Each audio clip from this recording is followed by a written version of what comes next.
Sir ഈ സഭയിൽ നമ്മുടെ സംസ്ഥാനത്തെ പട്ടികവർഗ വിഭാഗക്കാരുടെ വളരെ പ്രധാനപ്പെട്ട കാര്യമാണ് സാർ ഇവിടെ ചർച്ചയ്ക്ക് എടുത്തിട്ടുള്ളത്. ഈ പറഞ്ഞ കാര്യം സംബന്ധിച്ച് തൃശ്ശൂർ ജില്ലയിലെ ചാലക്കുടി താലൂക്കിലെ ആതിരപ്പള്ളി ഗ്രാമപഞ്ചായത്തിൽ സ്ഥിതി ചെയ്യുന്നതും മലയാറ്റൂർ വനം ഡിവിഷൻ ഇടമലയാർ ഫോറസ്റ്റ് റേഞ്ചിന് കീഴിൽ പെരുമുഴി ഫോറസ്റ്റ് സ്റ്റേഷൻ്റെ അധികാര പരിധിയിൽ ഉൾപ്പെടുന്ന കപ്പായം വനമേഖലയിലുള്ള ആദിവാസി നഗരാണ് അരേക്കാപ്പ് വീരാങ്കുടി സഭ. സാർ, അപ്പോൾ ഈ കുടുംബത്തിൻ്റെ വിഷയം സംബന്ധിച്ച് വിഷയം പരിഹരിക്കുന്നതിന് വേണ്ടിയിട്ട് വകുപ്പിൻ്റെയും ഗവൺമെൻറ്റിൻ്റെ ശ്രദ്ധയിൽപ്പെട്ടിരുന്നു.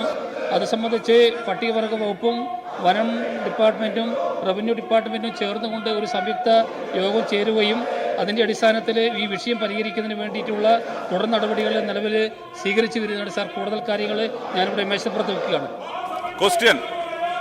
സാർ, ആദിവാസി വിഭാഗത്തിൽപ്പെട്ട മുഴുവൻ കുടുംബങ്ങൾക്കും വനാവകാശ നിയമപ്രകാരം ലഭിക്കേണ്ട ഭൂമി അനുവദിച്ചു നൽകുന്നതിനുള്ള നടപടികൾ ഏത് ഘട്ടത്തിലാണ്?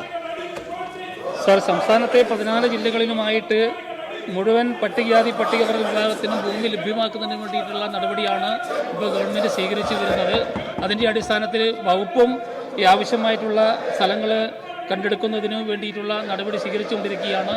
വകുപ്പ് ലാൻഡ് ബാങ്ക് പദ്ധതി പ്രകാരവും വനാവകാശ പ്രകാരവും മെച്ചഭൂമിയും ഒക്കെ ഉൾപ്പെടുത്തിക്കൊണ്ടുള്ള പരമാവധി ഭൂമി ലഭ്യമാക്കിക്കൊണ്ട് മുഴുവൻ പട്ടികജാതി പട്ടികവർഗക്കാരുടെ കുടുംബങ്ങൾക്കും ഭൂമി ലഭ്യമാക്കുന്നതിന് വേണ്ടിയിട്ടുള്ള നടപടിയാണ് സാർ ഇപ്പോൾ സ്വീകരിച്ചു വരുന്നത്.